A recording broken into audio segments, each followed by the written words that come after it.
I wanted more than anything in the world somebody that knew what they were talking about to tell me exactly what I had to do to win in this business. This was my dadgum life. This wasn't any game. This was serious dadgum business. And I didn't want some sales trainer. I didn't want some motivational speaker blowing a lot of hot air up my butt. And see, I knew that somebody that looked like me and came from where I came from, to do it big, it was going to be ugly, it was going to be tough, it was going to be hard, and that was okay with me. I grew up tough. All I wanted was somebody to tell me like it is. Don't pull any punches. This is my dadgum life. And tonight, I'm going to tell you exactly how we did it at A.L. Williams. February 10, 1977, A.L. Williams was born. Just a peanut. 85 people here in Atlanta, Georgia. But we had a cause. We had a crusade. Our goal was to correct an injustice. Our mission was to destroy cash value life insurance. Those 85 people grew to an army of 225,000. In 1977, 86% of all life insurance sold was trash value. Today, 90+% of all life insurance sold is term. And A.L. Williams did that. A.L. Williams did that. Ain't that something? Ain't that dadgum something? See, the A.L. Williams legacy is awesome. We changed an industry and 1 million lives. In 1987, A.L. Williams started with a sales force of 85. Today, PFS starts with a sales force of 100,000. The potential, unbelievable. And let me tell you this, I love John and Rick. I love their leadership. They've seized the moment. They're totally obsessed with helping PFS become the most dominant company in financial services today. See, I really believe, folks, I really believe PFS has an opportunity to build an even bigger legacy than A.L. Williams did. But, and this is a big but, to do that, PFS has to find a way to build big teams. You see, A.L. Williams was a company of giants. In 1988, when we were 11 years old, you know, there were 2,000 companies in our industry, the largest industry in the world. And I published a list of the top 100 companies. And then I plugged our big A.L. Williams teams in there. 34 of those companies were A.L. Williams teams. And I believe to build these big teams, there's 4 keys. Number 1, the key to building big teams is all about building personal relationships. Folks, this is a one-on-one business. This is a face-to-face business. To build big teams, the fundamentals of this business never change. And it takes time to teach your people about the goodness of our company. It takes time to teach your people about the rightness of our cause, the uniqueness of our system. It takes time to build leaders. It takes time to get commitments. It takes time to build trusting relationships, to help your people believe in themselves, that they're special, that they can do something important. It takes time to make your people your friend. There's no shortcuts in this business. Building personal relationships is everything. One final thought about building personal relationships. You must get involved in your people's lives. See, most of these dadgum business schools around the United States, they teach you don't get too close to your people. Don't get involved in their personal life. Well, bull. That ain't the way it was, and that ain't the way it is today. Folks, you gotta get involved in your people's lives. You gotta make your people your friend. You gotta get to know the family.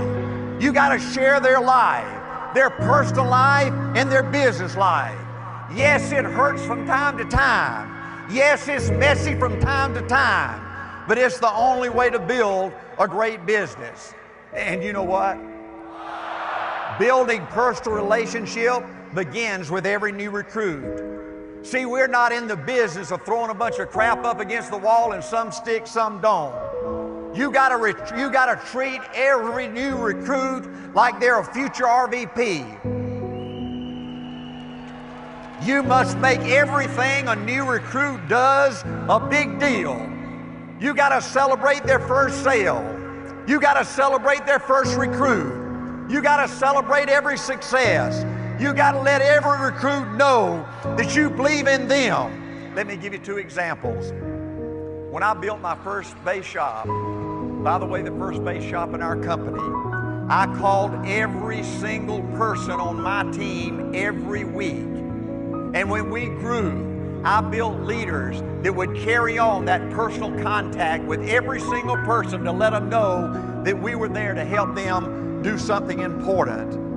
Another example, when we became a sales force of 225,000, the first thing I did every day when I went to my office, before I did anything else, I signed 200 go-go letters personally, congratulating somebody that was just promoted to RVP or NSD or just joining our team. Always remember, folks, your people are your greatest asset.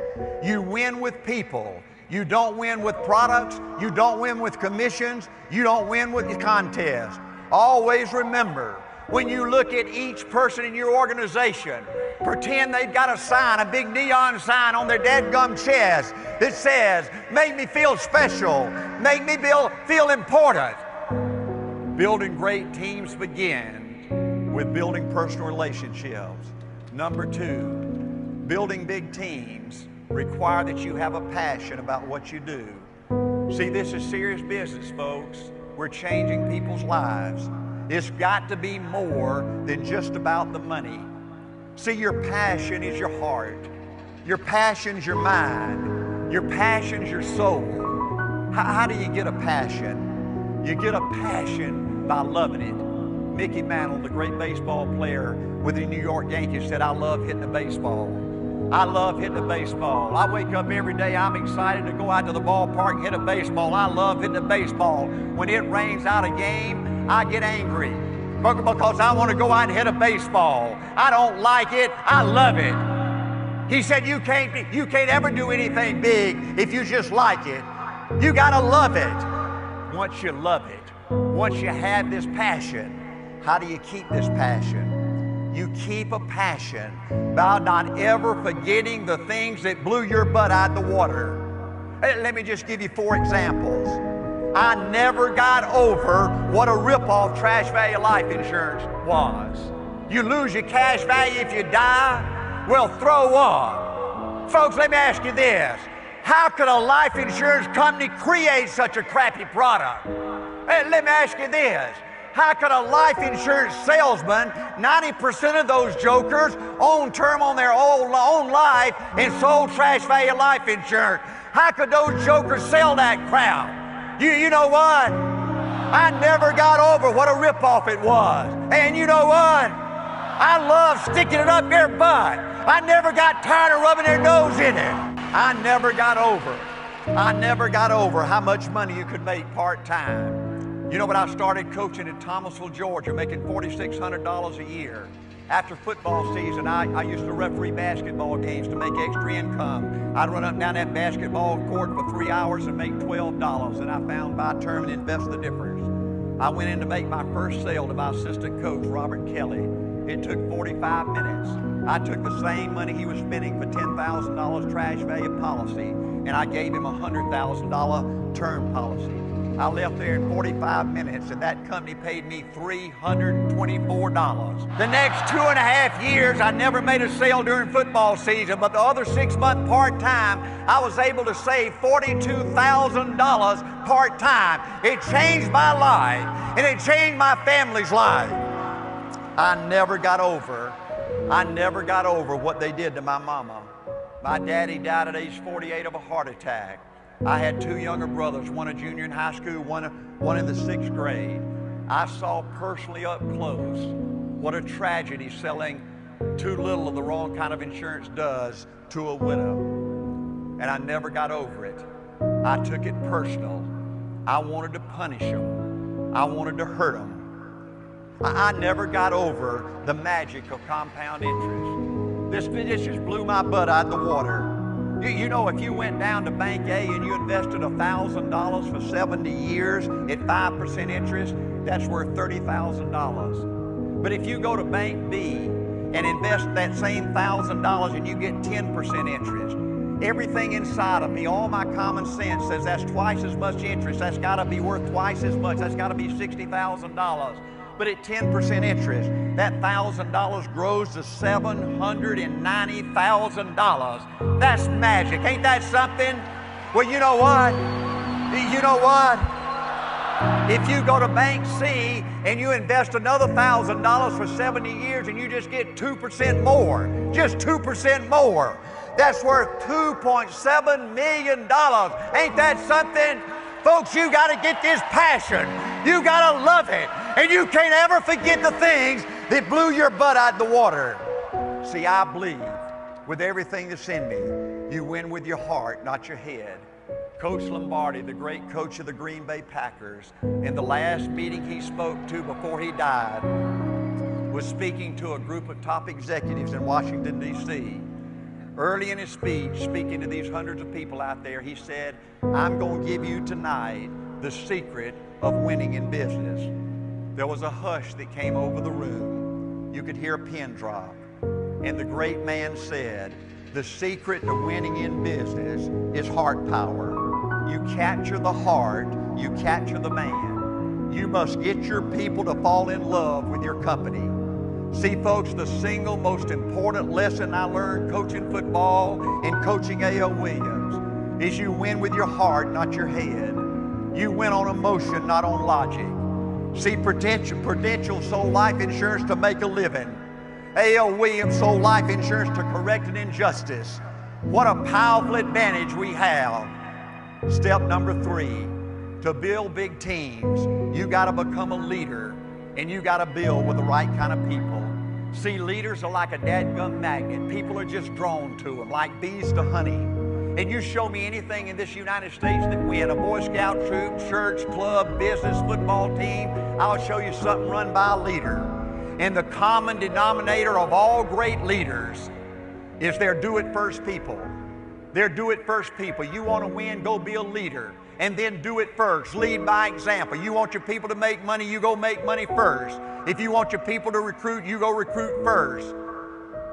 And then, once you become a leader, then you've got to recruit the right kind of people. See, I believe corporate America has tried to program people like me to believe that the winners are the pretty people in our country today. They got these perfect bodies. They're 6'2", slim, 185 pounds. They wear these 3-piece suits, these power ties, these wingtip shoes. They got this slick back hair and this beautiful smile and this perfect teeth, and they're great tennis players. Well, bull. Not only do they have these perfect bodies, but these pretty people have the perfect background. See, they've tried to program people like me to believe if you're born rich and you're born on the right side of the tracks, that you're the privileged class, that you're supposed to go to college, that you're supposed to get all the good jobs.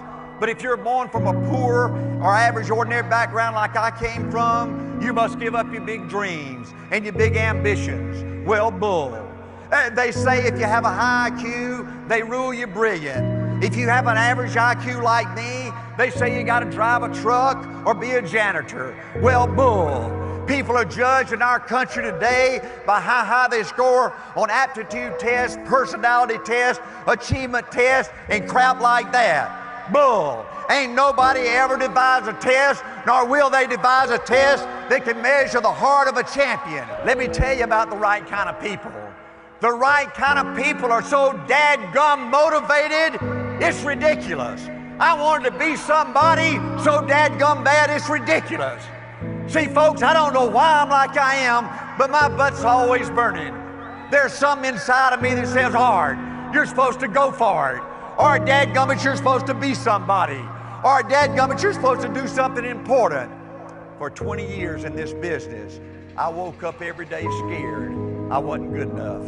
I went to bed every night for 20 years scared that I wasn't going to make it. My goal for 20 years was to get better every day. I could never recruit enough people. I could never promote enough people. I could never make enough money. I could never save enough money. I was so dadgum motivated, nothing could stop me. Nothing could stop me. And you know what? You know what? Some of you might be saying right now, Art, you're a madman. And you know what?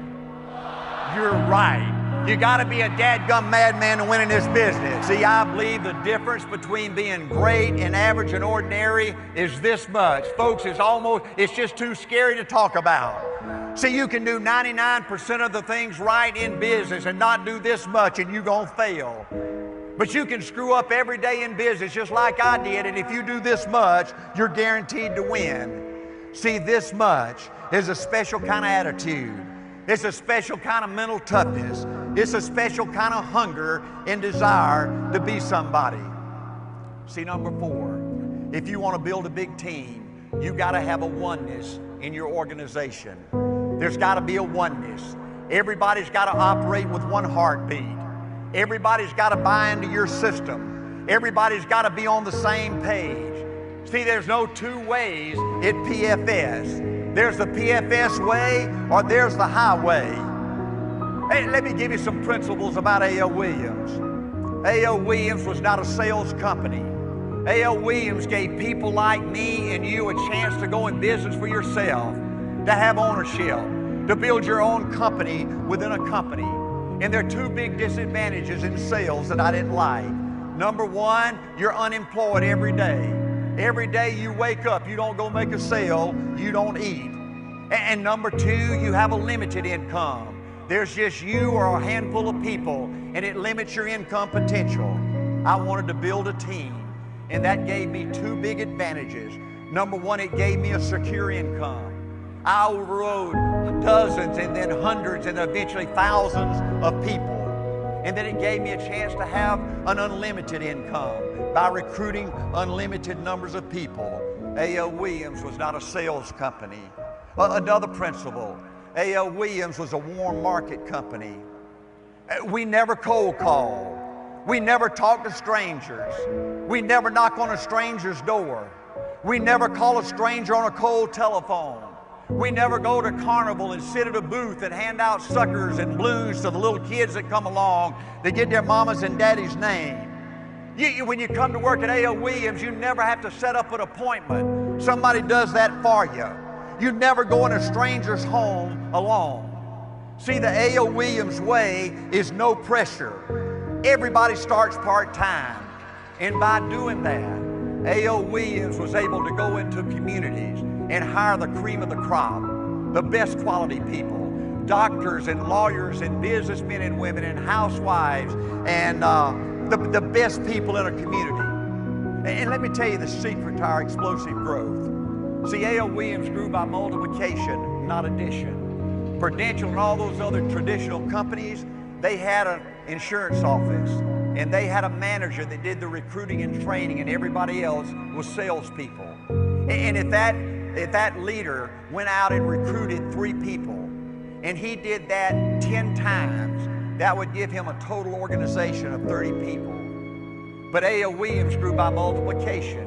We gave people a chance to build their own company within a company. So if you go out and recruit 3 people, just 3 people, and then you teach people the A.L. Williams way and give them a chance to go recruit 3 people. And if you recruit 3 people and then you do that times 10, that's 59,000 people. Ain't that something? Ain't that dadgum something? See, to create this explosive growth, you gotta have the ability. Now, when you get big, you gotta have the ability. And the bigger you get, it's more important. You gotta have the ability to simplify the complicated. See, I can explain to a new recruit the whole A.L. Williams system on 1 page, 9 simple steps. I can take a new recruit, and I can teach him the whole A.L. Williams system in 30 minutes. Now, the company also has to have the ability to simplify the complicated. See, most companies lose because they're like the federal government. They ain't worth a damn and nothing, you know? They're just a big old bureaucracy. Can't do anything efficient. In 1984, when we kicked Prudential's book, this was their rate book. And if you took a ruler, it was an inch thick.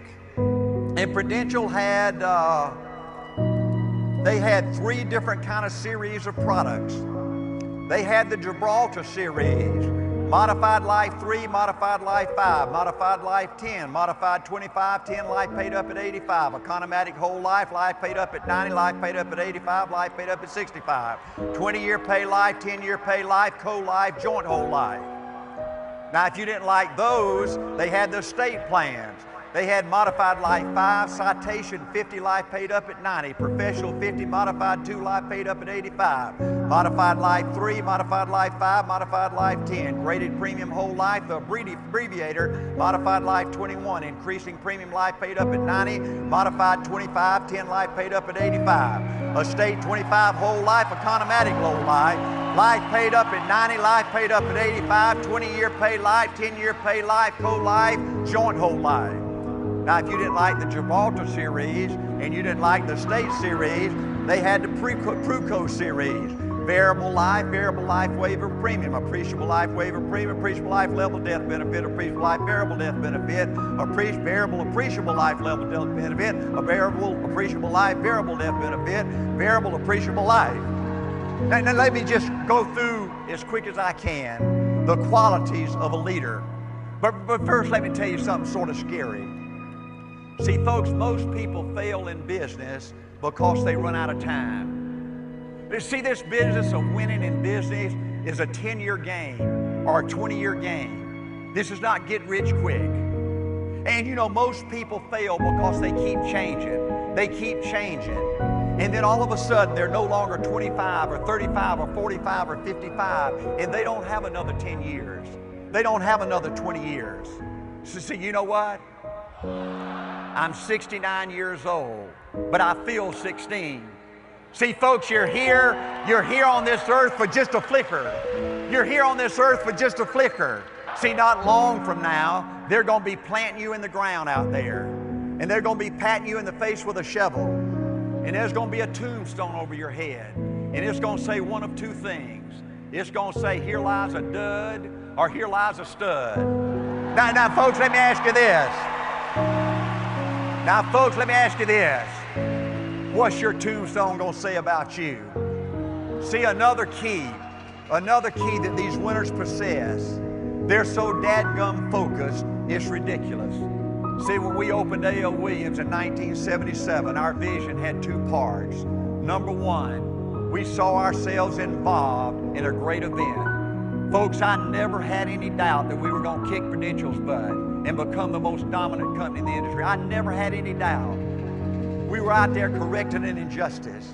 See, our mission was to destroy cash value life insurance. Number 2, the second part of our vision was to give our A.L. Williams people a chance to have ownership, to build their own company within a company, to build total financial independence. Do you know how special that is for people like me that come from where I come from?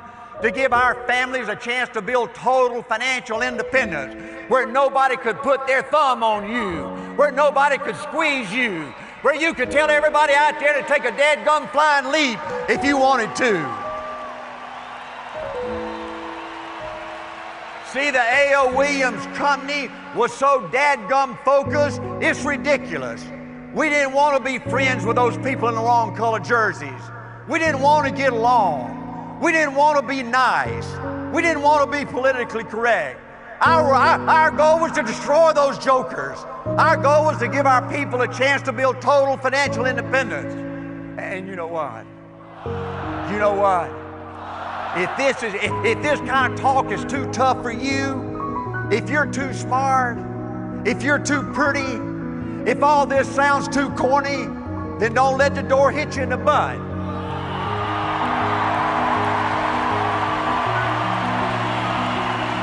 You know what?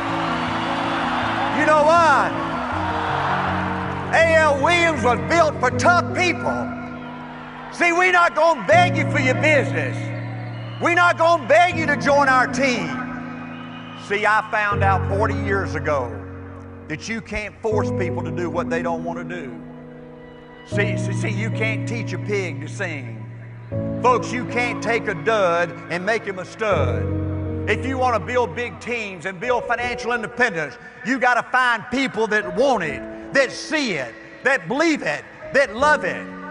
See, I believe the single most important thing you develop in your lifetime is a positive attitude. See, folks, you got to always have a workout attitude. The glass has always got to be half full. You got to look for the good in all situations. You got to expect your people to be positive. You can't ever let your meetings turn into a gripe session. See, folks, you can overcome every problem in the world, but you can't ever overcome an attitude problem. You can overcome financial problems, business problems, personal problems, recruiting problems, sales problems, but you can't ever overcome an attitude problem. Hey, let me give you an unwritten law in this business. People won't follow or believe in a negative, dull, disillusioned, frustrated, dadgum crybaby. See, winners are always excited. See, the greatest definition of a winner I ever heard is almost everybody can stay excited for 2 or 3 months. A few people can stay excited for 2 or 3 years, but a winner will stay excited forever. Another unwritten law is, folks, always remember, you only control 2 things. You control your attitude. You have a choice every day about your attitude. When you wake up, you can be positive or you can be negative. The second thing you control is your activity. You have a choice every day when you wake up. You can be a leader, go out there and do it first, lead by example, or you have a choice of being a manager, sitting on your butt, always talking, always planning.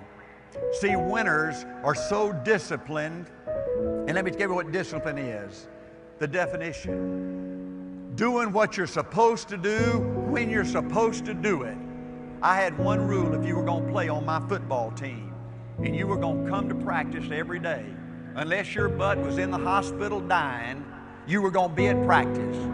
I was out, we were beginning practice one day with my first football team, and I was fixing to line up everybody for calisthenics, and I saw my starting right guard, Johnny Campbell, come walking out to the practice field in his blue jeans and t-shirt.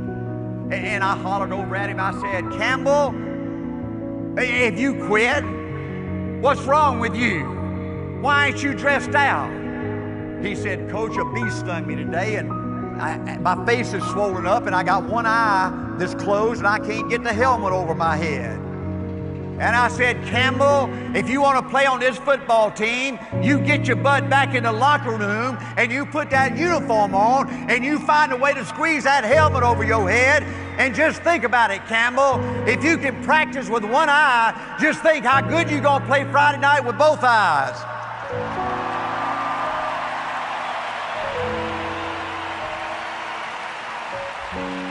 See, another unwritten law in this business. You got to show up to work every day. If you feel good or if you feel bad, you got to do what you're supposed to do, and you got to do it when you're supposed to do it. See, I believe, folks, the single most important thing to winning is the power of believing in you. The power of believing that you can win. The power of believing that good things will happen to you. The power of believing that you're special. See, folks, I believe the biggest single obstacle to success for most people out there is not lack of education, it's not lack of background, it's not lack of money, but it's a lack of belief in yourself. See, another unwritten law is, folks, you got to expect to win. See, life don't give you what you want or what you'd love to have. See, everybody wants to win. Everybody wants to be somebody. Everybody wants to make a difference with their life. Everybody wants financial freedom. But you know what? Life don't give you what you want. Life gives you what you'll accept. If you'll accept being average and ordinary, that's exactly what you've got to look forward to. If you'll accept having financial problems, that's exactly what's going to happen to you. If you'll accept being unhappy, you're going to be unhappy. See, winners expect to win. Winners show up and fight. Winners demand for themselves success and happiness and fulfillment. Winners have what I call this can-do attitude. See, the worst two words in the English language is I can't. When Art and April were this big and could understand what words are, when they said I can't, I made them do 3 push-ups. Folks, there ain't nothing you can't do if you want it bad enough. Another thing I found out about most winners is they're big dreamers. They're big dreamers.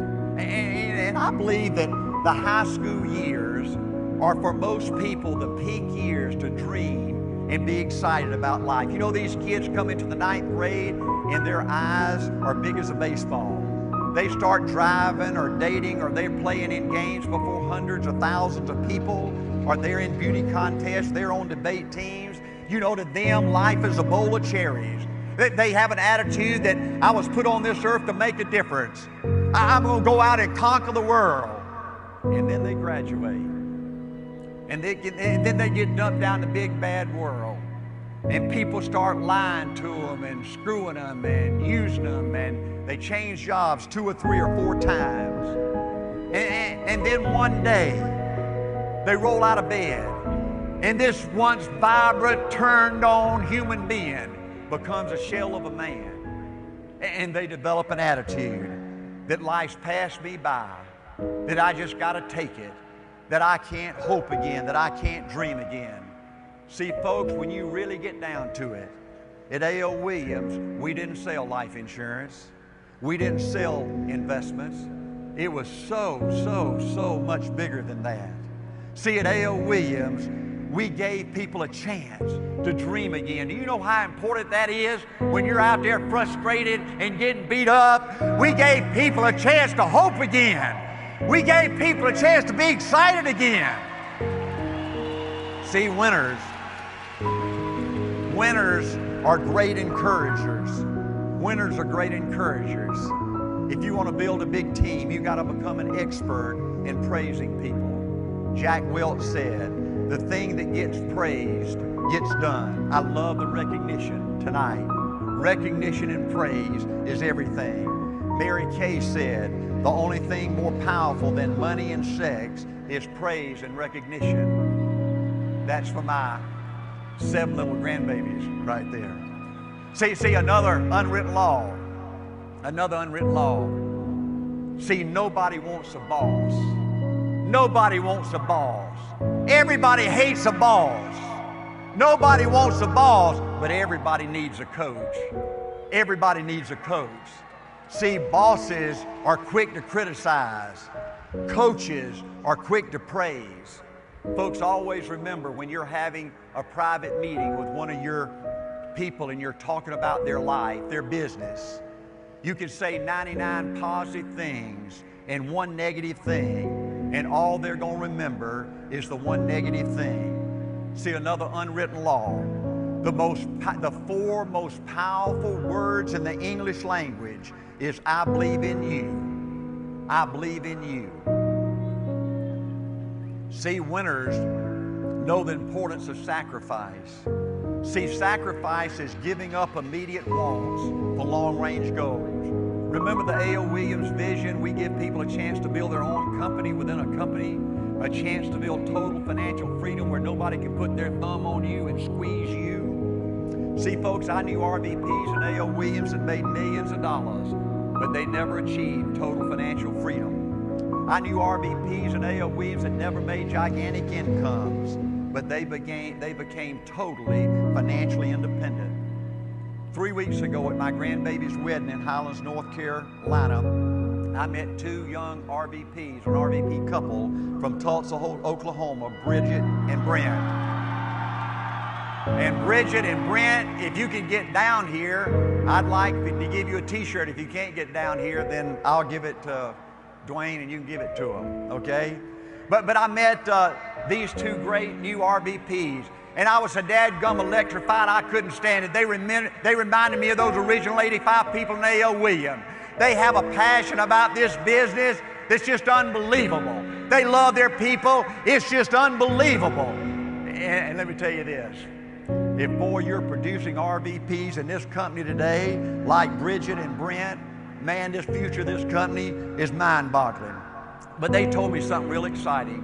They said when they got promoted to RVP, they sold their house, they went and rented an apartment, they wanted to cut their expenses, they wanted to make it so dadgum bad they couldn't stand it, and they just didn't want to have any financial pressure on them. And Brent told me, he said, Art, we're saving more money than we've ever saved in our life, and they're just getting started. That's what A.O. Weaves is all about. If you want total financial freedom, step number one is you got to have a plan. It's just not going to happen. You're not going to fiddle fart around and get there. You got to have a plan. There's got to be a number worked out in your mind that's going to be financial independence for you, and you got to work out a plan and how you're going to get there. You got to sacrifice things you would love to have. You got to have a plan. And then step number two, you got to sacrifice things you would love to have right now in order to achieve things that would change your life forever. What happened, Angie? They're there. Bridget and Brad. Hey there. Hey, Bridget. Hey. I'm proud of you too. Y'all are something else. Yes.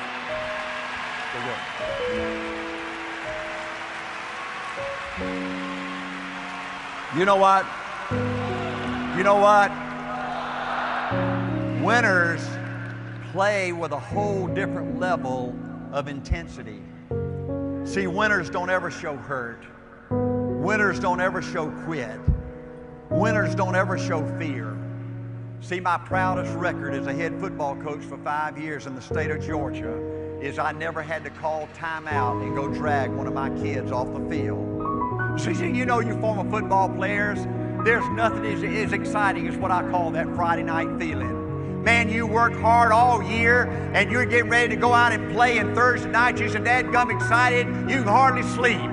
And you wake up the next day and you go to school, and all the students and all the teachers are patting you on the back and say, go get them, Art. Man, I'm so excited about tonight. And you show up in the locker room about 5:30 or 6 o'clock, and you get taped up and you get your uniform on and you're just about to burst.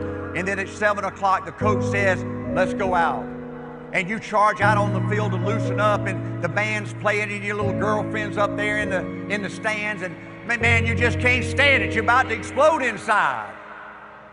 And then at 20 minutes to 8, I take the players, I take them back to the locker room for the last minute instructions. And right before we leave the locker room to go do battle, the last thing I tell them is, I said, fellas, while y'all were out there loosening up tonight, did you see me out there talking to the referees?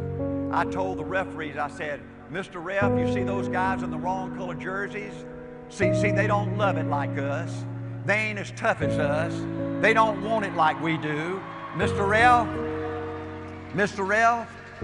I want you to know I've never had to call timeout and drag one of my kids off the field. And I want you to know, Mr. Ralph, if one of my kids get hurt, I ain't going to go out there and get them. I want you to know, Mr. Ref, you're going to have to move the ball to the other side of the field and play a little while till they've worked themselves off the field. And now, you know what? You know what? If one of my kids got hurt, I'd have been the first one out there to pick them up. But you know what? They didn't know that, so they didn't get hurt. Folks, if you want to win in this business, you can't ever show hurt. You can't ever show doubt. You can't ever show fear.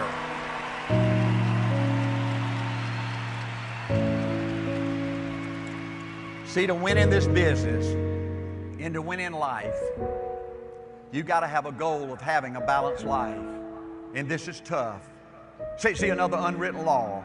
You can't separate your business life from your personal life. See, a lousy personal life and a lousy spiritual life will destroy your business life. Just 3 recent examples. The governor of California gets his maid pregnant and destroys a marriage and a career. Ain't that sad? Tiger Woods, unbelievably sad. John Edwards, running for president of the United States, has a baby with another woman, and his wife has cancer. Ain't that something? See, you gotta have the right priorities. God should be first, family second, business third. Now folks, please understand, that's easy to say, but hard to accomplish. You're not going to be perfect. You're going to screw up all the time, but you've got to have a goal of having a balanced life. You know, as president of A.O. Williams, I went to bed more than a dozen times, put my head on a pillow, and folks, I didn't think we were going to be able to survive. Absolutely could not figure out a way that we could possibly survive. We were out of business. It was impossible. Let me give you two examples. The first company we sold life insurance with was Financial Assurance. The fourth month we were at Financial Assurance, we were having a fast start school at the Presidential Hotel. That Friday afternoon before our kickoff event Friday night, I was in my room dressing, and I get a call from Joe Jack Merriman, the owner of Financial Assurance. And he said, Art, you lied to us. You know, I gave him a business plan and said we were going to do $1 billion worth of business the first year. We did a $4 billion worth of business the first 3 months. He said, Art, we didn't want to get this big. We don't have the money to get this big. We're going to have to shut this thing down. Ain't that something? The owner of the company telling you he doesn't have the money. We can't go on. We got to shut it down. Another example, our second company we went with, National Home Life, Art DeMoss, the founder of that company, died of a heart attack at age 54. We had been talking to Pencor, a California company, and they said they could build a home office in Atlanta, Georgia, which was my dream for us. But it would take 18 months. When Art DeMoss died, they put National Home Life up for sale. They told us they didn't want to pay any more advance commissions because that created debt, and that was not going to aid them in selling the company. And here the company that was going to take our business said it was going to take 18 months. And through Bo Adams' magic, we were able to keep those advances coming until we could build a new home office with Pencor. Somehow, in these impossible situations, an answer would always come. Looking back, I know now that the Lord's hand was always in our company. See, folks,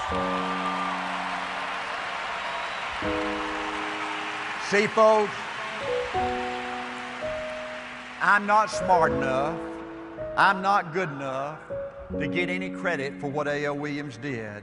The Lord has blessed me beyond anything I could have hoped for or imagined. I was blessed with the most wonderful wife a man could have. I fell in love with Angela in the second grade, true story. Only girlfriend I ever had. Last year we celebrated our 50th year anniversary. Angela and I shared everything together, the good times and the tough times, and we're still standing. I was blessed with two amazing children, Art and April, who married two amazing spouses, Krista and Mark, and they gave me 7 unbelievable grandbabies. The greatest single joy of my life are my babies. I love you so. Another unwritten law.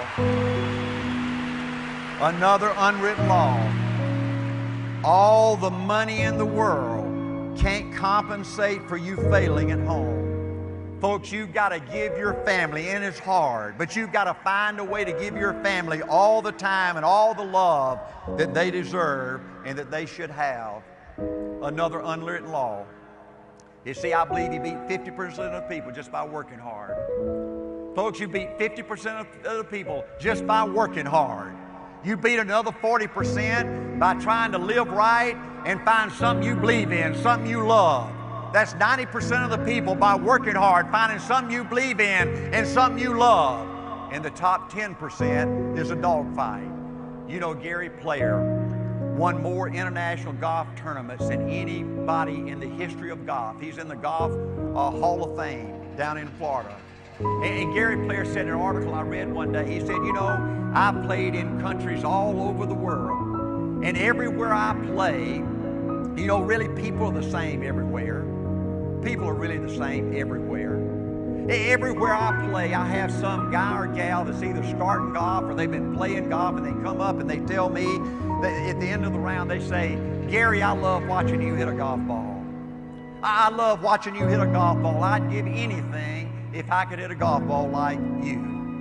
And he said one day he had a particularly frustrating round, and somebody said that, and he turned around and he said, no, you wouldn't.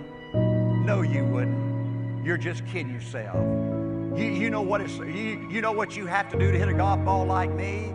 You have to get up at 5 o'clock in the morning. You got to go down, you got to hit 1,000 golf balls. You hit so many golf balls till your hand starts bleeding. You walk up to the clubhouse, you wash that stuff off your hand, you slap a bandage on there, and you go back down, you hit another 1,000 golf balls. Yeah, you'd love to hit a golf ball like me if it was easy. Well, nothing good comes easy. We had 2 RVPs in Dallas, Texas, both same age, same sex, selling the same city, the same state, we have the same contract. Everything on the outside looks the same.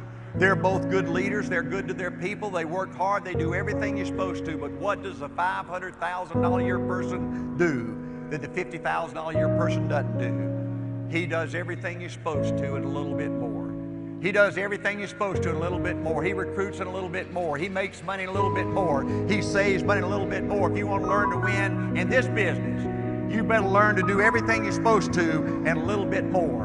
I'm 62 years old. 7 years ago, I had open heart surgery. And folks, I believe since I left you 20 years ago, I exercise 5 or 6 times every week. And I don't believe there's been 5 times in the last 21 years that I've ever stopped at the finish line. This concept was so programmed in me that you always do a little bit more, that if I'm jogging 2 miles, then I don't ever stop at the finish line. I always go to that next telephone pole. I always go to that next tree. See, winners don't ever quit. Winners don't ever quit. See, this winning is a 10-year game. It's a 20-year game. You're going to ride a roller coaster all those 10 years or all those 20 years till you get to the end game. And it's unwritten law. Things are never as good as they seem. Folks, I don't care how good you think it's going right now. I don't care how much momentum you got. I don't care how much money you're making. I don't care how much money your people are making. I don't care how happy you are in your business. Folks, you're always one day away from a disaster. Tomorrow, you're going to get killed. Things are never as good as they seem. But also, things are never as bad as they seem. When that disaster comes, and it's coming, get ready. Folks, don't quit. It's a 10-year game. It's a 20-year game. And things are never as bad as they seem. You got to keep calling to play. Keep calling to play. Keep calling to play. Keep calling to play. See, winners are not afraid to fail. See, folks, everybody's not going to buy. Everybody's not going to sign hiring papers. Every recruit is not going to make it. Most everything you do in this business is not going to work out. But in spite of that, in spite of most everything not working out, you know that going in, you still can't be afraid to fail. You know, in a high school football game, if you got 2 teams that are pretty equal in ability, there's typically 120 plays in a game, 60 plays by each team. And you know, every play is designed to work every time. But you know what? If 2 teams are pretty evenly matched, there's going to be 4 or 5 plays out of those 120 plays that are going to determine who wins or not. And you know who's going to win? You know who's going to win? The team, even knowing that 98% of those plays are not going to work, they go out there 120 times and give it everything they got, leave it all on the dadgum field. And what they think in their mind, they say this next play might be one of those 4 or 5 plays. Let me tell you this about our business, another unwritten law. Folks, you're always one recruit away from an explosion. You're always one recruit away from an explosion. Folks, I don't care how bad it looks. I don't care what kind of disaster you're experiencing in your business life right now. The next recruit, the very next recruit could thrust you to RVP, could thrust you to financial independence. In our business, everything is not going to work out, but enough will. If you give it everything you got, every play and every day. Winners don't make excuses. See, there's no such thing as almost winning. There's no such thing, folks, as almost being financially independent. You is or you ain't. See, winners, they do it. See, most people in our country almost get there. They almost are over the hump. They almost have it going. Almost is a way of life to almost everybody, but the winners, they do it. What do? They do whatever it takes to get the job done. They do it and do it and do it and do it until the job gets done. And then they talk about how great it is to be somebody they're proud of. We need leaders at PFS who can do it. If you want to become somebody, dadgummit, do it. If you want to become financially independent, talk is cheap, do it. I hear too much talk around A.O. Williams. We need people who can do it. I hear everywhere I go, Art, you can count on me. Wonderful, just do it. Art, I'm going to be a sales leader in 30 days. Great, just do it. Art, our Life Underwriters Association is going to run all you termites out of the business. Wonderful, just do it. Boy, if I could just have one good month, I could make it big. We'll do it. Art, if I could just pay off this debt, I could really go. We'll do it. Art, if I could just sell my house, do it. But houses ain't selling. Do it anyway. Art, I'm not making any money. What I do? You just do it. Do what, Art? You do it and do it and do it. Art, when I get to be an RVP, can I quit doing it? Nope. Art, I guarantee I'm going to win this contest. Wonderful. Just do it. Art, I guarantee I'm over the hump now. Super duper. Just do it. Art, I want to make it so bad I can taste it. What I do? You just do it. Art, I'm really hurting. I don't know if I can keep on keeping on. What I do? You just do it. Do what, Art? You do it and do it and do it. Art, all my life I want to be somebody important. We'll do it then. Art, I'm going to recruit 20 people this month. Great. Just do it. Art, I'm going to save money so I don't ever have to go through this again. Wonderful. Just do it. I'm hurting, Art. I'm really hurting. What I do? You just do it. Art, I don't feel like I've had enough training. What I do? You just do it. Art, I don't feel like my NSD gives me enough help. What I do? You just do it. Art, you don't understand. I was Mr. Everything in my former company. Look at what I've accomplished. You know, you don't mean somebody like me's got to start off down there and do it, do you? Yep, you really got to do it. Art, what's the primary difference between winners and losers? The winners do it.